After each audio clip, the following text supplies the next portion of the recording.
Once again, welcome. My name is Luisa Maria Castillo, and our topic for tonight's webinar is Mapping Dreams, the Transition to Employment.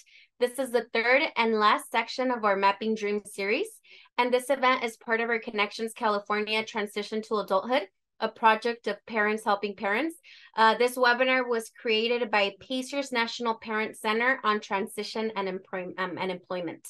And very briefly, Connections California is a central network of information that is completely online, available in English, Spanish, and Vietnamese, and it is focused on adult planning for people with disabilities.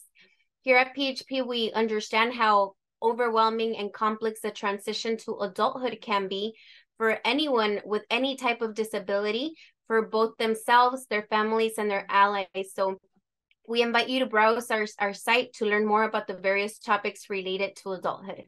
And now we're going to give it to Karen to go over the takeaways for tonight.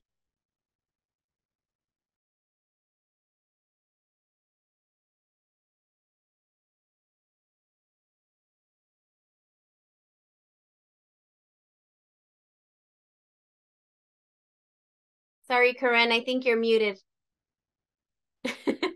Whoops. I was Okay, muted too. thank you. Let's try that again, Louisa. So for this evening, what we hope you take away from this evening's presentation is, number one, the power of parent involvement, what to think about in the transition in the IEP, transition to post-secondary education and training how to process that and plan ahead. And then we will have questions and answers, as Louisa mentioned at the end of our presentation. So this is the third in our series of Mapping Dreams. We're going to explore what families and young adults can do to help plan for their transition from high school to adult employment and post-secondary education or training, as well as independent living.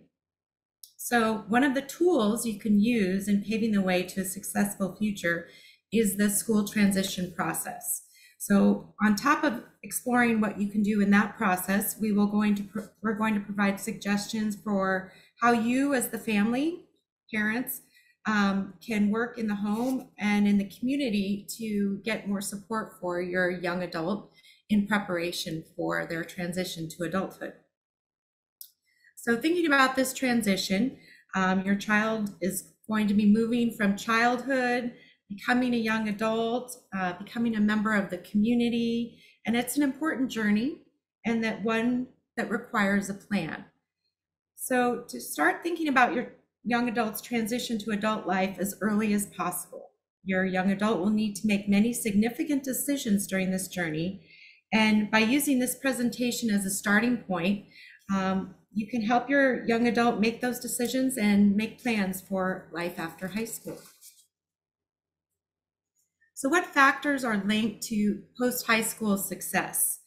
There is a study that was performed by the National Longitudinal Transition Program, and they cited 7 characteristics that are listed here that are linked to post-high school success for youth.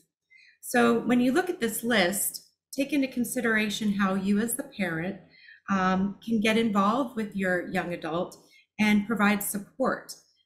Thinking about performing the acts of daily living well, getting together with friends weekly, participating in a school sport or club, avoiding suspension, taking a college entrance or placement exam, having recent paid work experience, and having parents that expect their students or their young adults to live independently. What could you do to make that possible for your young student? Can you help them locate those college entrance exam placements and where they need to attend those? Help them sign up early and prepare them for those expectations. Encourage them to get involved in a sport or club and find resources that will maybe interest them along the way. All these in mind, as you can see, transition to adulthood, you as a parent play a very important role. So the next slide, we have the quote, "Parents are forever." And why are parents and families so important? So thinking about what you've gone through with your young adult, you have the history to carry forward all of that knowledge with them through their adult transition.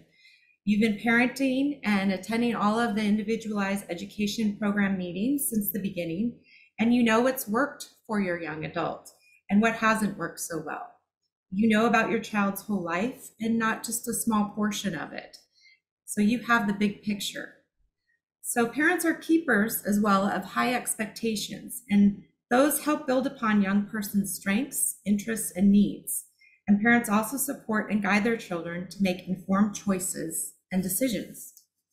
So your involvement on the IEP team may formally end when rights are transferred to the student, and in California, that's at age 18, when they reach the age of majority, but you can still be involved in the transition plan. You may become what we call a transition expert or a case manager once the student graduates. So involvement in the school transition process leading up to that point will help parents and the young adult work towards what options they might have and what skills they need to gain along the way. So students will begin to take on more responsibility, and the parents will find new ways to provide support. And it's important to remember that while the parental roles change when your young adult graduates from high school, it does not end. And a student's maturity, their cultural values, and other individual characteristics will determine the kind of involvement and family support that you, who know them so well, who know their history, can provide support and help them reach their goals. So the power of parent involvement and high expectations. Sometimes parents reflect and they think, does it really matter what my expectations are or what I'm encouraging my young adult to do? But research has shown that family involvement is a greater predictor of successful outcomes for youth than income or social status.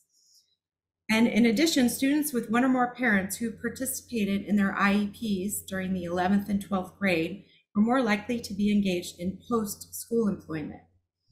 And students with parents who had high expectations were more likely to be engaged in post-secondary education. When families remain involved in their children's middle school and high school education, students are more likely to attend school regularly, have a positive attitude about school, earn higher grades, score higher on standardized tests, graduate from high school, and enroll in post-secondary programs. So those successes matter in the long run.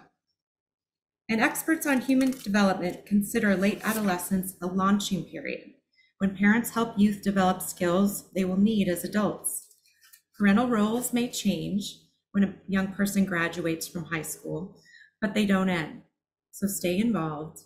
Take an active and supportive parental role. Parent participation in this transition planning is required and essential.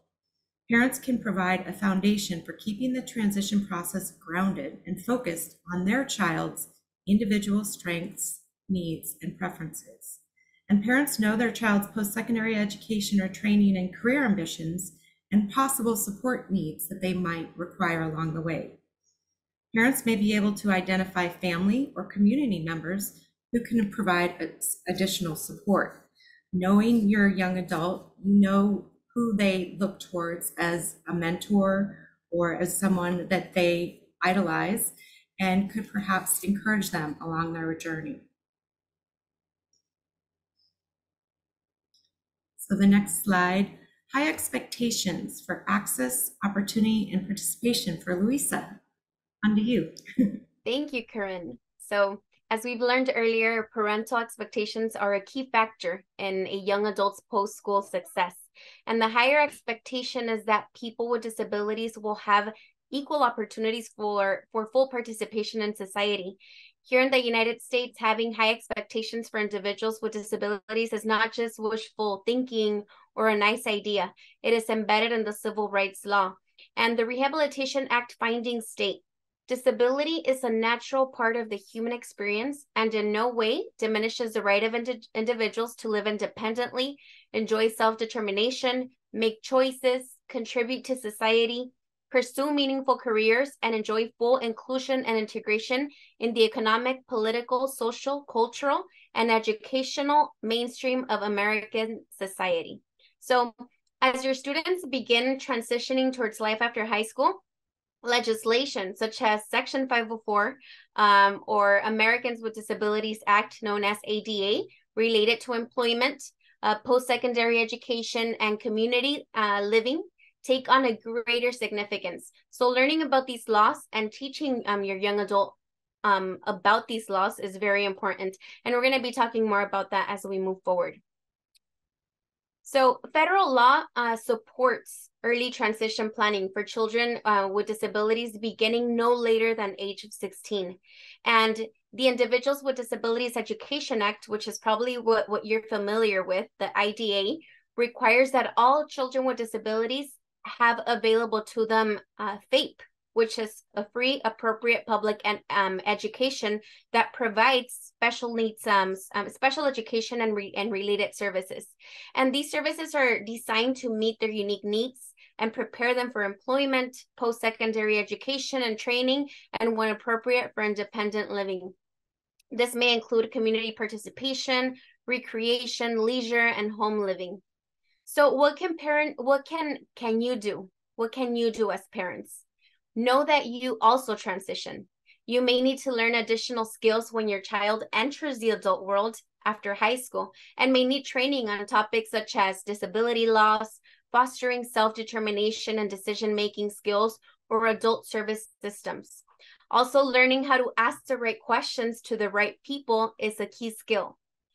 U.S. parents are often the investigators of what might be available far enough in advance in order to make decisions soon enough to prevent any gaps.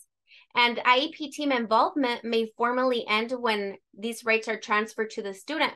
However, parents frequently become the transition expert or the case manager once the student graduates. So involvement in the school transition process will help parents understand options and also gain the necessary skills. Students will begin to take on more responsibility, and you as parents will find new ways to provide support. So know that parental roles change when a young person graduates from high school and they reach the age of adulthood, but they do not end. And a few transition tips to keep in mind are that everything is going to take twice as long as it's supposed to. So that's why it's important to plan ahead for that. And there's going to be a lot of trial and errors, so start early. There's always going to be plan A and plan B. Now, while parents are important, the student is at the center of transition planning. As a teen moves towards adulthood, the family and the IEP team will support the student as they look more closely to these big questions like, what kind of work do I want to do? Where will I go to learn the skills that I need to do that work? Where and how do I want to live? What do I want to do for fun? Where will I belong? You know, who will I hang out with, or how will I get to places? And now to achieve these desired results or outcomes, the student may also ask themselves, what skills do I need to learn? What support will I need to have? Or who can help me get to where I want to go? So it's time to start mapping dreams for the future. And let's take a look at some ways that you can do that at school and at home. So how can we go from here to there? You want to think of your child's current skill and experience level as the here, and their hopes for further education or training or employment, which we're talking about now, as the there. So families of children with disabilities want to help their young adults achieve their own dreams. And this requires early planning as the active involvement of your child as much as possible in the process. As families, your involvement in the transition process can include becoming aware of options, inviting new people into your child's life, staying flexible, asking questions, and advocating for their needs. So in becoming aware of options, you need to explore what's possible. And it can be challenging to figure out what expectations to have for your child with a disability, especially when you want to have high expectations, but you don't understand what possibilities are available. So understanding what's possible is a great beginning step to creating a vision for your young person's future. And families need to know what's out there and the route to get there. Another way is to learn about possibilities. How can you do this? You can meet or talk with other parents of older children with your child's disability. You can check out your area's independent living center, vocational rehabilitation center, which in this case in California is Department of Rehabilitation, disability organizations, PACER's National Parent Center on Transition and Employment. Their website has incredible resources, and Connections California, which is your statewide hub of information on everything that has to do with transition. So also, if your child has a county social worker, they may also be willing to provide examples of how other young adults with similar needs are meeting their post-school goals in their community. Also becoming an adult services detective. So how can you do this? By attending transition fairs as a family, preparing questions and discussing what you have learned afterward, connecting with other parents and share what you've discovered. You can do this many times by joining support groups, asking your vocational rehabilitation services counselors, social workers, college disability services personnel to share success stories, of other youth with your child's disability. And as you plan and help define those clear goals and dreams with your child, then you will also increase their chances of achieving them. And the good news is that you as a family don't have to do this alone. And the next slide will illustrate this. So let's go on with Corinne now. Thank you, Luisa.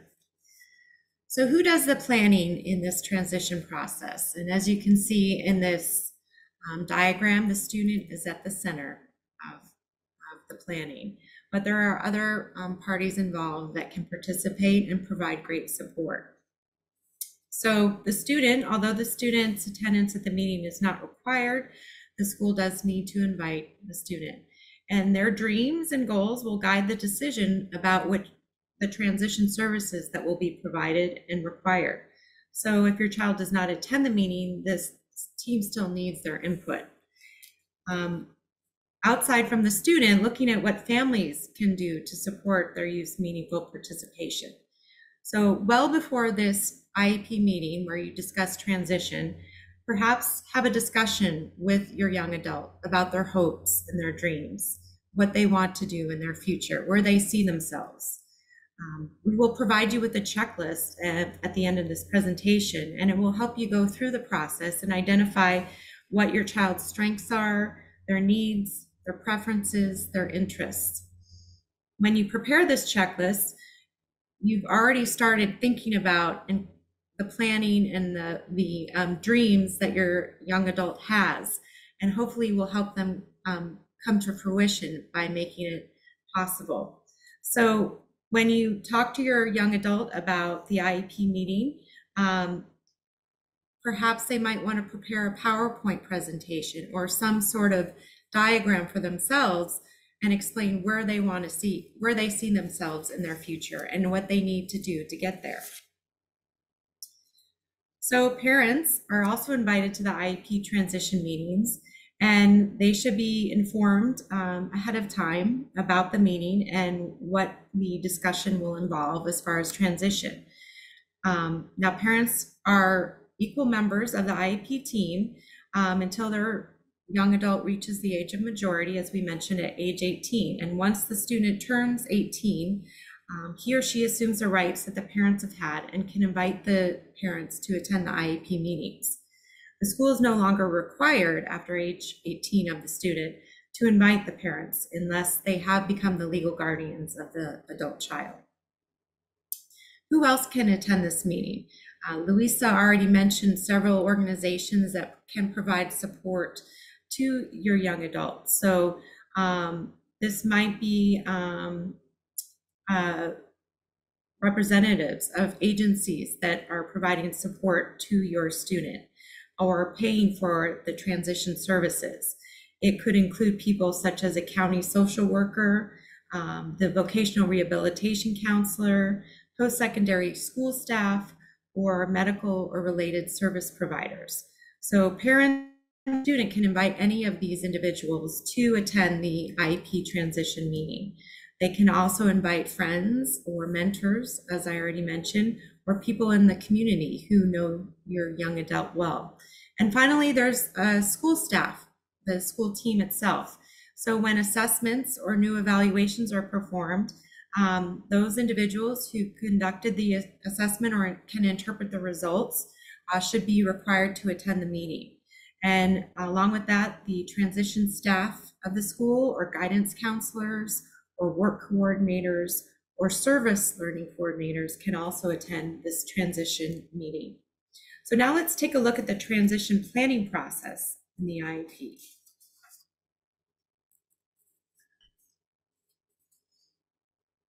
So next slide. Thank you, Lisa. So as you can see at the top, the IEP team will identify your young adult's present levels of strengths, needs, and interests. We also talk about present levels of performance.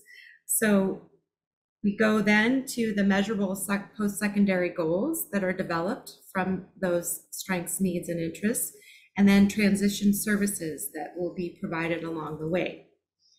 So the evaluation forms the foundation of the IEP, and the IEP team, including the parents and the student, will collect the information needed to determine the students' their current skills, abilities, their strengths, their interests, preferences, as I mentioned, and their long-term goals.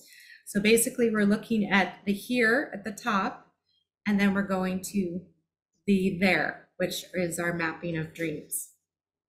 So one thing you might want to consider is the students' academic and functional needs. So that might even involve ability to access transportation. What is the easiest way for your young adult to go from one place to another? Are they able to exchange money and make purchases on their own, going to the grocery store, practicing exchanging money and buying items on their own? Those are all activities that they can work on in the transition process and that can be written into this IEP.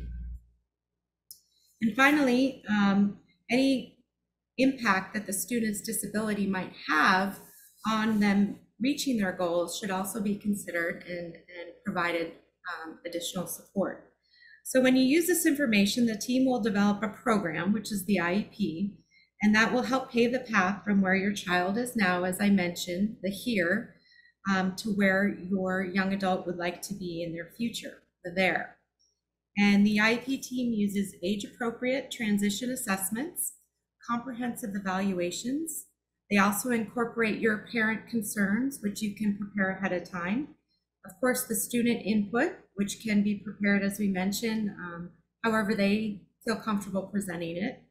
And then other professional input, whether it be from the school or the agencies. We also consider, or you should consider, progress in the regular and special education programs, and then any state and district test results to help you identify your young adult's present levels of performance. So along that line, the IEP then must include the long-term measurable post-secondary goals in the areas of education, training, and employment, and if appropriate to the student's needs, independent living. So even though the student may not know exactly what they want to do in the future, it's important to begin thinking about those long-term goals and what supports may be required along the way to help them achieve the goals. So the end result, hopefully you're going to be mapping your young adult's dream from where they are, the here, to the there, the end result. Some questions you might want to think about with the IEP team is what transition services in the form of annual goals, course of study, activities, supports, services, and linkages are necessary each year to move toward achieving these desired outcomes after high school. Also, what extracurricular activities and enrichment opportunities might support the goals. So when determining what activities and goals to include in the annual IEP, families will want to consider whether progress on the goal or with the activity will move the student closer to being ready to successfully pursue their high expectations for learning, living, and working as a young adult. So one example of this might be perhaps your young adult is interested in working with animals or in a veterinarian clinic. Some goals that you might consider in drafting this IEP would be, after high school, Jody will volunteer for 10 hours at the local Humane Society, 10 hours a week. An additional goal would be, in order to get to her volunteer work, Jody will travel to and from the Humane Society using public transportation. So those are two goals that Jody can work towards, and hopefully perhaps pursuing a career and working with animals someday. So as I mentioned before, parents can and the students can invite anyone who knows the young adult well to also participate in this process. Now let's take a look at how the families can map dreams in the post-secondary education and training. So when you're mapping the dreams, again, consider exploring a variety of options and continue to talk with each other. Set a destination, and map a course, and as Louisa mentioned, you may have to recalculate, and that's okay, but at least you have a course in mind. So the transition from childhood to adulthood and from school to employment is a major transition that can seem overwhelming. And when school ends, parents often report feeling like they have come to a transition cliff rather than a launching pad with a trajectory to the future. And when faced with this daunting project, often the only way to move forward is to break it down into manageable chunks, like those described that we have in this slide. So planning the journey for the future is a lot like planning a trip, a family trip. And perhaps some of you as parents have contemplated or even engaged in a trip to Disneyland with your family. And although it can seem daunting, I myself experienced it, there were a lot of things that you could think about along the way to break it down. And using this as an analogy, thinking about going to Disneyland for a day or a weekend. How are we going to get there? What's the best time of day to arrive? What weather should we expect when we get there? What things do we need to bring with us if it starts raining? Where should we park?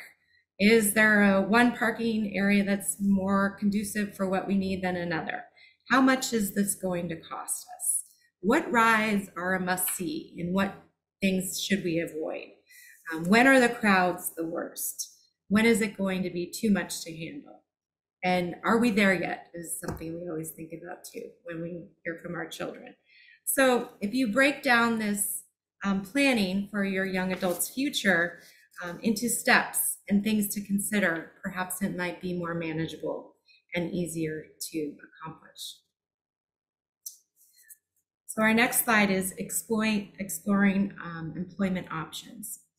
The first step in thinking about employment is to explore your young adult's interests, skills, and dreams.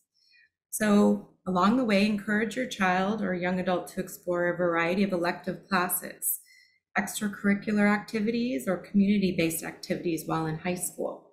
If they have an interest in taking pictures, perhaps they could enroll in the photography class in the high school, or perhaps they could volunteer with a local program where they might be interested in learning job skills.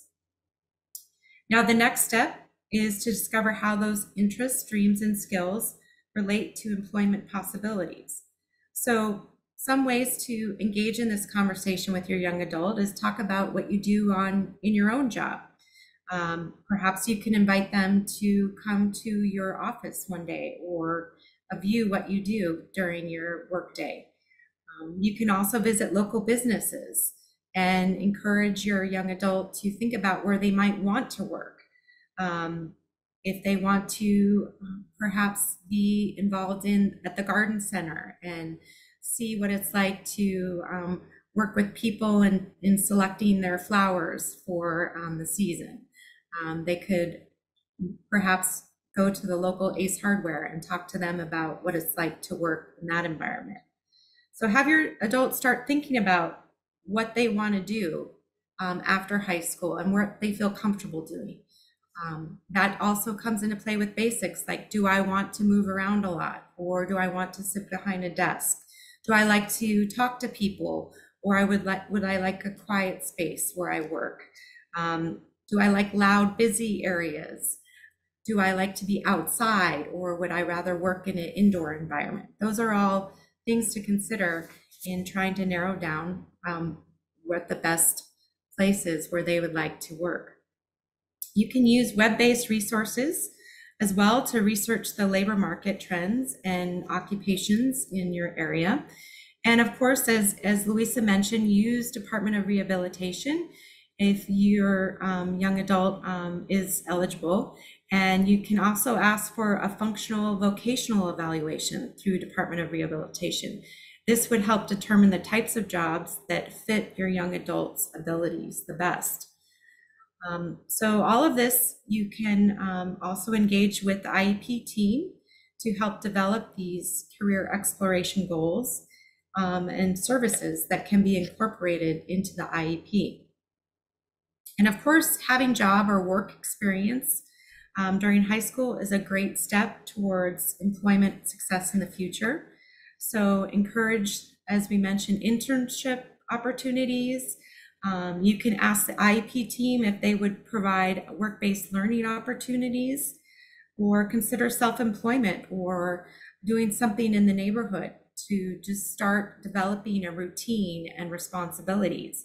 Perhaps your young adult might enjoy dog sitting, or offer a dog service for walking dogs in the neighborhood, or perhaps volunteer opportunities, as we mentioned, that they can then see what it's like to be in different environments that they're interested in.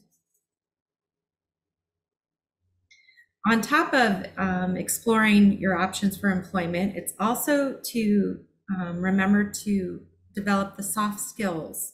And soft skills are traits, work habits, attitudes that workers in all occupations must have in order to obtain and succeed in their job. So soft skills can be a wide variety of traits. So they include being dependable, responsible, punctual, adaptable, honest, well-mannered, positive toward work, appropriately dressed and groomed. And they also refer to attributes as the ability to get along well with others, work in teams, attend to tasks, work independently, and provide excellent customer service. Having good soft skills will increase your child's chances of finding and maintaining employment. So it's as good a time as any to work on those soft skills, whether your young adult goes with you to the grocery store and they engage in talking to the cashier and making eye contact, and talking to the person who works at the deli and ordering what they want to make their sandwich the next day. Those are all ways of engaging with others that they can practice in a variety of ways in the public. And of course, at home, you can also help them develop those soft skills. If you assign chores at home, then they must be reliable and depended upon to help support the household, and something that they can do to contribute to their home. Also, showing up to school every day on time, following directions, taking responsibility in their homework, and making sure that they are keeping track of what is due every day in class. Improving your listening skills and improving your social skills are also things to consider. One thing that might be an option is you can look through the Centers for Independent Living. They do provide self-advocacy. They do provide programs that will help teach how to improve those communication skills. And other disability organizations can also provide those seminars. You can encourage good personal hygiene daily, and emphasize that most often workplaces require their employees to be well groomed and dress appropriately. So you can look along the way for your young adult to work cooperatively with others. Some opportunities might be playing a team sport, again, volunteering in the community, or engaging in teamwork at home. So create those opportunities. Encourage your young adult to engage with others and pursue their interests. Also encourage them to learn how to handle conflict, because that does arise if you're in a public setting and you're working with others. Using good manners. So all of these soft skills can be developed. They don't have to be developed overnight, but you as the parent can enforce expectations of how to engage with others, and help them learn how to work towards achieving these soft skills that they will then be able to use in their work environment. One other thing that might be helpful to a young adult is to figure out a way that they can organize their daily routine, whether they're able to keep track with a calendar or some sort of program online. How can they organize what they have to do for a daily routine? Because down the road, they're eventually going to be responsible for showing up to work on time and making sure that they meet their schedule and are arriving when their boss says it's time to arrive. So another thing that you should specifically do is talk to your young adults specifically about what they want to do with their future. And Luis is going to cover a checklist that you can go over with your young adult to help you prepare for that conversation. Thank you, Corinne. So yes, as you can see, we have a worksheet that we're going to be sharing with you. We're going to be sharing a link here on the chat, but we also will be emailing it to you. So it's a checklist for parents. Something that can work is to make 2 copies, one for you, one for the student, and recording your responses, getting together to compare answers, and then actually deciding what to share with the rest of the IP team. So this can be very helpful.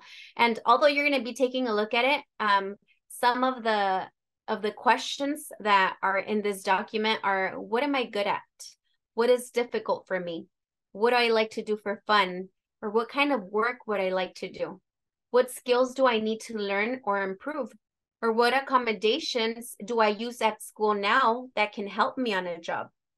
So you will also have another checklist of skills that you can prepare for employment that you'll be able to check off to see if your young adult is already, managing the skill. They already know how to do it, or maybe they need more work on it. So it'll be very handy.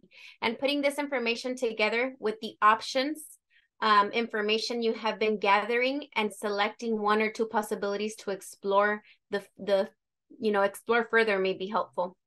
People usually plan journeys with a specific destination in mind and map the way accordingly. So when you are planning for your young adult's journey to employment, you will also need to decide on a specific destination or goal, and then map a clear course of action to reach that goal.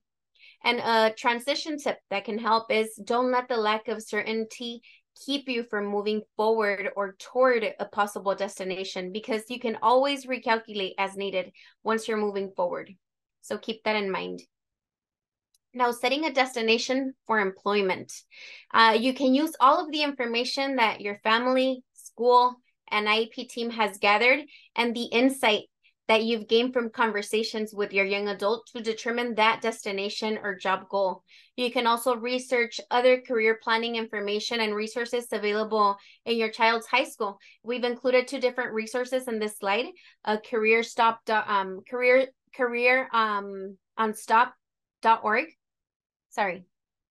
One Stop. I am so wrong. CareerOneStop.org and CalCareerCenter.org. So once all of this information has been gathered, this will be developed as a measurable post-school goal for employment. And remember, it's okay to change the destination and select a different job at some point in the future. Many of us have changed careers several times in our lives, and we want to think about our own career paths. Was our dream job the job we have now, or has it changed? So think creatively about your child's interest and keep in mind their interest in an area. When you keep in mind that your child's interest in an area increases the likelihood of his or her success in that career field, it can have better outcomes. For example, has your child always talked about being a novelist, as an example? If so, you may want to look for a part-time job in a bookstore that invites local writers to read from their books. So another way to find a specific job goal is maybe if they have expressed interest of working in a nearby YMCA, let's say, can you help them call or look online to see what types of jobs might be available there for them? That's a way that you can support them. Talk these over with them and determine which jobs would be best suited for their abilities and interest. And then with that destination in mind, you're going to find ways that your young adult can learn the skills needed for that job. And that's when you start beginning to map the course. So let's look a little bit more into that. Mapping a course for employment with Corinne.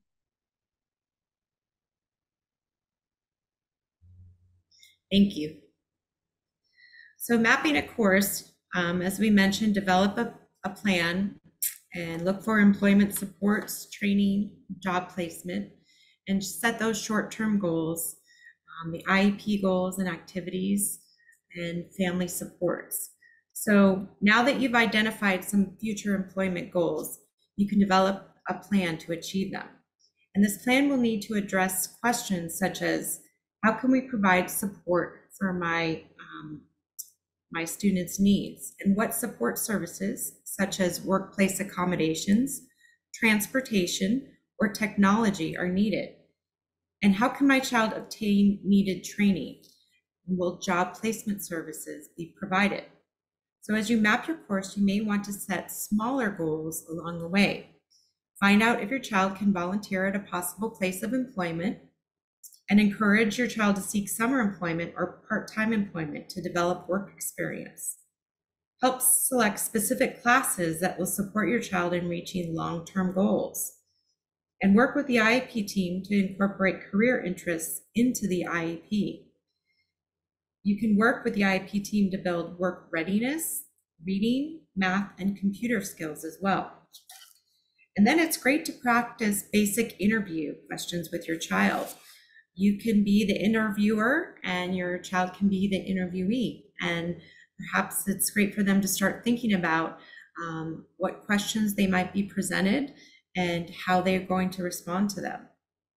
Another helpful hint is you can practice working on the job applications with your young adult on the computer. You can even plan ahead and create a job template application. So with one of these templates, prepare it ahead of time with all of the job skills, training, experience that your young adult already has, and then laminate it. And then they can bring it to each job location where they're applying and perhaps fill it out and refer to their prepared laminated application to support them and make sure they include all the details that have been well thought out. And finally, I'm sorry, excuse me, Corinne, I don't mean to interrupt. It's Alyssa, but do you know your camera is not on and we're not seeing your lovely face? Sorry about that. There we go. Thank you. I was trying to find a pause. Thank you. Sorry about that. So then finally, a video resume is a great idea as well. And that might be a great way to help your young adult convey or talk about themselves rather than writing everything down. It's a great way to present themselves to employers or prospective employers. So employment opportunities for people with disabilities have come a long way. And this includes services and supports for those with significant disabilities. Youth cannot be placed in non-competitive employment or day programs without first being given the chance to explore competitive, integrated, paid employment. And this philosophy is rooted in high expectations and is known nationally as the employment first. Families are encouraged to advocate for inclusive employment and post-secondary education and training and independent living goals. Thank you, Corinne. So now for some students, there may be other agencies that can help map that course. Youth may be eligible for services from public agencies, such as the ones that you see here on this slide. And I'm going to go over them briefly so you have an idea of what they do, but you can definitely click on them once you receive the slides and research for yourself. The Department of Rehabilitation is a statewide federally funded agency that administers the vocational rehabilitation program. So you can even ask them about pre-employment transition services for early career exploration opportunities. And through there, they have work incentive planners, supported employment programs, student services. So you can explore those at your own time. Then there's a Social Security Administration Ticket to Work. This connects you with free employment services that can help you decide if working is right for your young adult. You know, prepare for work, find a job, maintain success while they're still working. And if they choose to participate, they're also going to receive services such as career counseling, vocational rehabilitation, job placement and training from authorized ticket to work service providers, such as the State Vocational Rehabilitation, which here, as we have mentioned, is the DOR, Department of Rehabilitation. And there's also the Workability. Workability 1 is the program funded and administered by the California Department of Education, and it offers high school students with IEPs the opportunity to complete their secondary education while developing skills for successful competitive employment. It continues to conduct interagency coordination of services, which began with the California Employment Development Department, known as the EDD, and California Department of Rehabilitation, DOR, and California Department of Education. There's also Workability 2, adult education, Workability 3, community colleges, and Workability 4, which is universities. And while not all of these are available in California, these workability programs may be appropriate service options as well. So you can check with your local DOR to learn more about your options, the options in your area. Now, we know that, as we've mentioned until now, exploring options, you know, talking to your child about it, setting a destination, mapping a course, all of this is very important, you know, to prepare them for transitioning to employment. But there's also other necessary skills that are needed, and it's important to start preparing now. You know, what can families do? Well, self-advocacy is the key to success. So your family and the IEP team can support your young adult to develop the self-advocacy skills that they're going to be needing, you know, to be successful after high school. How can you do this? Well, maybe practice disclosing to teachers, coaches, friends, you know, family members, paying attention to the sorts of accommodations that work and making a list, exploring post-secondary options and creating a timeline or a checklist of tasks. Your youth will also need to develop specific skills to prepare them for this journey. For example, they will need to accept and understand their disability, know the accommodations needed, and have the self-advocacy skills needed to request and obtain those accommodations. And when we say this, it's we go on to the next slide, which talks about disclosing their disability in the workplace. This is when their self-advocacy skills will come to play in requesting those accommodations. So once they're employed, the person with the disability may want to talk to human resources department at work and tell them about any accommodations they need to be successful.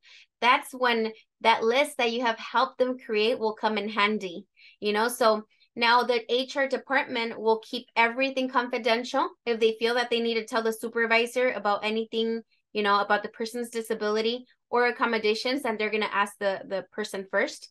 And employers are required by federal law, the ADA, to provide all reasonable accommodations if there are more than 15 employees. So self-advocacy is a very, very important topic, you know, to cover since early age, you know, and we actually have a category in our Connections California hub that talks all about self-advocacy and self-advocacy at work. So you can explore that at your own time. We also have many videos in our e-learning library that you can access in regards to work preparation and self-advocacy. And you're also going to find the 411 on disability disclosure, which is a great publication to get you started, on how to prepare your youth for disability disclosure. And talking about our hub, our resource hub, as part of your role, staying informed and up to date is part of transitioning. And that's why we have included here, our Connections California resource. This is where you can access, information, resources, trainings around transition to adulthood and the accompanying adult services early and often. And you can also explore our newest edition, our transition timeline, which is going to be a guide for parents and professionals. It's already up and running, so you can explore it at your own time. And we have different modalities through websites, videos, packets and information for you to learn. Educate yourselves in order, to confidently prepare your youth and ease that stress, that can lead to successful outcomes. So we really, really encourage you to check out our resources at your own time. We have also listed a slide with state-specific resources that you can research at your own time, with all of the links to the programs that we have mentioned throughout the presentation. Let's take it back to Corinne. Thank you, Luisa. So in closing, this quote encapsulates that it is worth the effort. Excuse me. There will require a lot of preparation, a lot of thought, a lot of time. But you, as the parent, know your young adult the best, and you know their history, you know what they like to do, what they don't enjoy, what works for them. You've gone on this journey with them all along the way, from when you started out when they were young. So keep that in mind. Help your young adult be prepared, and support and encourage them, and engage in conversations with them, not just once, not just twice, but perhaps a few times, so that you can generate that interest and start mapping your young adult's dreams and help them along the way. So by supporting what their dreams are, you can also help them achieve the skills in home and community to then go out into the world and find employment and be successful in their transition to adulthood. What we do for them today does have lifelong implications and benefits. So we appreciate you attending this presentation, and your child is very fortunate to have you involved as a parent and for taking the time to attend this informational session. And we wish them the best and you the best in supporting your young adult and their journey to adulthood. Thank you.